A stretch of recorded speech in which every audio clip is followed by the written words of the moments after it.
Então, olá, nessa próxima parte aqui que nós vamos falar sobre os estados evolutivos da escola ou da educação ao longo da história, né? Então, nós vimos ali a respeito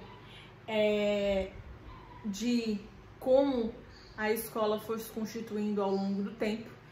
E a gente tem que, na época da Revolução Industrial, quando surgiram as primeiras escolas, nós falamos que muitas escolas foram fundadas, inclusive pela igreja, né? Então havia, portanto, um viés religioso, e a educação era mediante esse modelo aqui, né? Uma educação como redenção da sociedade. Lembram que a gente falou da escola tradicional? Pois é, era um tipo de escola que promovia esse tipo de educação. Então, se acreditava que era através da educação que o indivíduo se tornava bom. Lembrem que a ideia, né, que a concepção era de um homem que nascia naturalmente ruim e que cabia à educação ou à escola suprimir esse lado ruim dele e permitir que aflorasse o lado bom, para que ele pudesse viver em sociedade. Então, a ideia é essa, né? É de uma educação que vai colaborar para que o indivíduo ele viva em sociedade, certo? E aí vai suprimir esse lado ruim do homem, deixando aflorar esse lado, portanto, bom, esse lado sociável, inclusive, né? Então, a finalidade era de uma adaptação desse indivíduo à sociedade, e a educação, ela colaborava para a socialização, para a coesão social, para a integração dos indivíduos no corpo social, justamente por colaborar para que esse homem se tornasse um homem bom, um homem sociável. Além disso, lembrem que nessa época que a gente já tinha, as escolas nasceram disso, de um viés de manutenção da ordem vigente, de manutenção das classes sociais, né, de uma educação que fosse voltada também para isso, certo? E aí, quando a gente começa a ter as escolas sendo fundadas não mais pela igreja, né, ou em sua grande parte não mais pela igreja, a gente continua tendo uma educação como a reprodução da sociedade. Quando se deixa de ter aí, até por conta dos próprios pesquisadores, estudiosos da educação, lembram que a gente falou disso? A gente começa a deixar de ter essa visão de uma educação, ou de um indivíduo, na verdade, que fosse naturalmente ruim e que precisava de um tipo de ensino mais rígido, de um ensino que exprimisse esse lado ruim dele.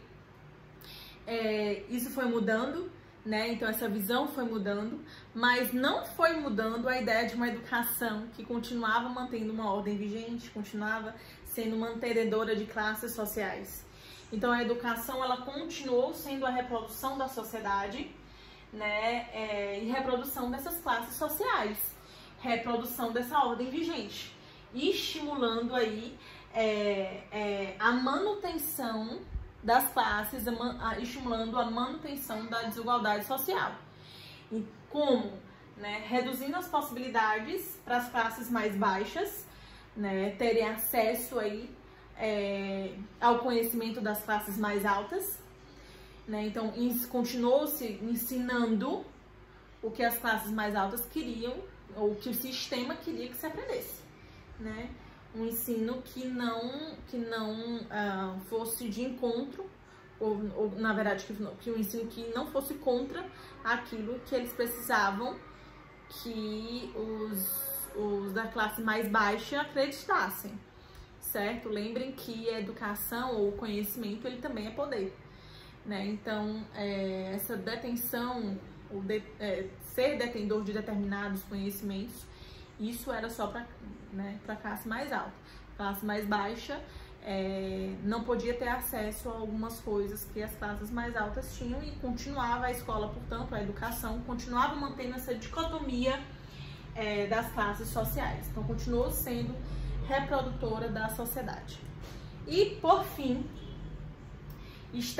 a ideia é que estejamos numa educação que não mais seja como aquelas outras duas, mas sim sendo a educação que transforme a sociedade, ou a educação como transformação da sociedade.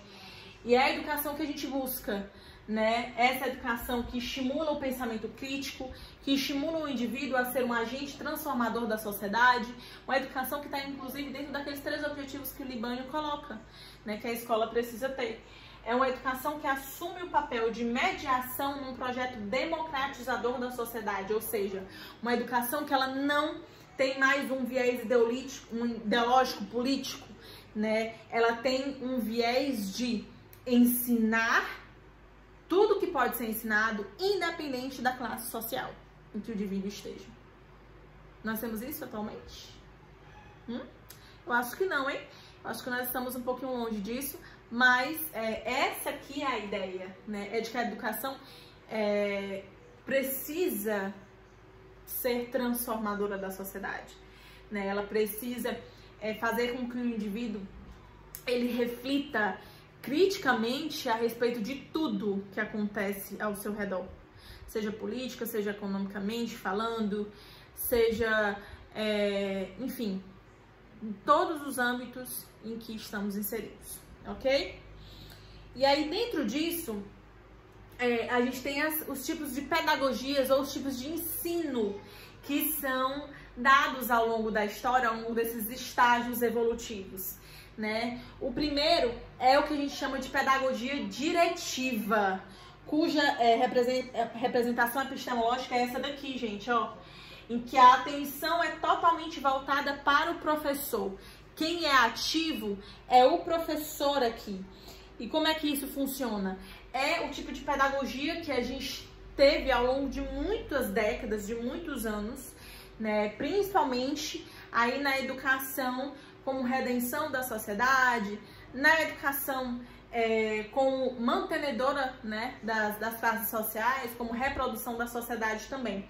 É essa pedagogia diretiva, ou seja, esse modelo de ensino em que é baseado em um professor ativo e um aluno passivo, em um professor que fala e um aluno que escuta, em um professor que dita e o aluno que copia, em um professor que decide o que fazer e o aluno apenas executa sem contestar, em um professor que ensina, que é o detentor do saber total, e o aluno que não sabe de nada e que precisa ficar caladinho aprendendo, certo? Então aqui a ideia é de uma transmissão de um conhecimento que está sob o poder do professor e não de maneira nenhuma sobre o poder do aluno. E aí é por isso que tem essa representação epistemológica.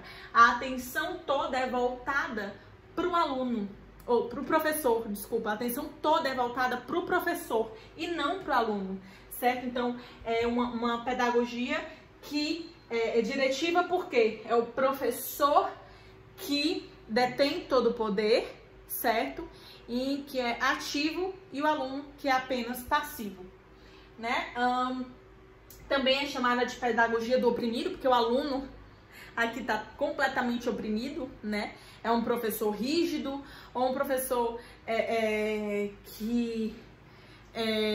enfim, que se comporta como sendo realmente o detentor de todo o saber e, portanto, o detentor do poder. Entendendo que conhecimento é poder, né, também, é o detentor do poder. E o aluno, meu amor, fica caladinho, pianinho, escutando, quietinho, sem contestar nada, porque ele não sabe de nada, né? É mais ou menos o que a gente tem aqui dentro, certo? E aí uma frasezinha aqui é: o conhecimento se dá à medida que as coisas vão aparecendo e sendo introduzidas por nós, professores, nas crianças. Então, tudo que você aprende, aluno, é porque eu ensinei pra você, né? Fui eu, né, que ensinei isso pra você, certo? Então, essa é a ideia dessa pedagogia diretiva que está dentro dos 2 modelos de educação que eu falei pra vocês. No de educação como redenção da sociedade e a educação como reprodutora da sociedade, né? Então, a gente teve aí ao longo de muitas décadas no nosso ensino, certo? Ao longo também da nossa história, a gente teve uma pedagogia também chamada de que também foi não diretiva, chamada de não diretiva. E aí vocês já podem imaginar, se a diretiva era o professor que determinava tudo, a gente tem uma não diretiva em que o professor não é mais o detentor do saber, e sim é apenas um auxiliador, um facilitador. Então ele vai interferir o mínimo possível no aprendizado do aluno, porque ele vai entender que o aluno já vem com um arcabouço, já vem com conhecimento prévio suficiente, e que a maturação dele, o próprio desenvolvimento desse aluno vai fazer com que isso aflore, né? Então é o aluno, na verdade, que possui o conhecimento, e o professor não vai interferir nisso, né? O professor aqui, ele acredita que o aluno aprende por si mesmo, porque ele já traz esse arcabouço biológico, essa predisposição biológica para aprender, ou na verdade ele já traz o conhecimento consigo, né? E aí ao longo do seu próprio desenvolvimento ele vai aprendendo, certo? Essa é a ideia. A epistemologia é uma epistemologia a priorista.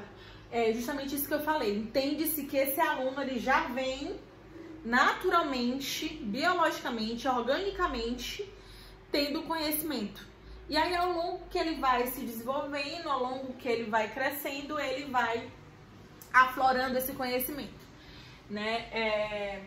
Então, o ser humano já nasce com conhecimento programado na sua herança genética, certo? Essa é a ideia, e por isso o professor ele é apenas um facilitador, né? Ele não é mais considerado o detentor do conhecimento, porque aqui o aluno é o detentor do conhecimento, né? Enquanto na outra representação epistemológica a gente tem lá na diretiva a atenção voltada para o professor como sendo o detentor do conhecimento, aqui se inverte. O aluno é o detentor do conhecimento, ele é dotado do saber de nascença, né? Então a atenção está toda voltada para ele, né? A ideia é de não você, enquanto professor, você não transmite mais o conhecimento, você oportuniza, propicia, colabora, ajuda, auxilia a pessoa a conhecer, a se desenvolver e a aflorar esse conhecimento que já vem aí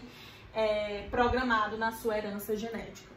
Então aqui a gente tem esse tipo de pedagogia que ao longo da nossa história não foi muito utilizada, mas algumas escolas acabaram utilizando ela né, por ter essa visão, né, mas não foi algo tão difundido assim, certo? E a gente tem, por fim, a pedagogia relacional, que é a pedagogia que a gente tem a ideia desse conhecimento que é construído.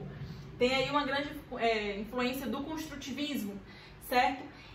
Um conhecimento que é construído a partir da reflexão, da problematização do que acontece, um conhecimento em que tanto o professor quanto o aluno vão participar desse processo de ensino-aprendizagem. Nenhum nem outro vão deter o poder de conhecer, né, vão deter o saber, mas sim, isso vai ser construído através do diálogo, da problematização, da reflexão do conteúdo, certo?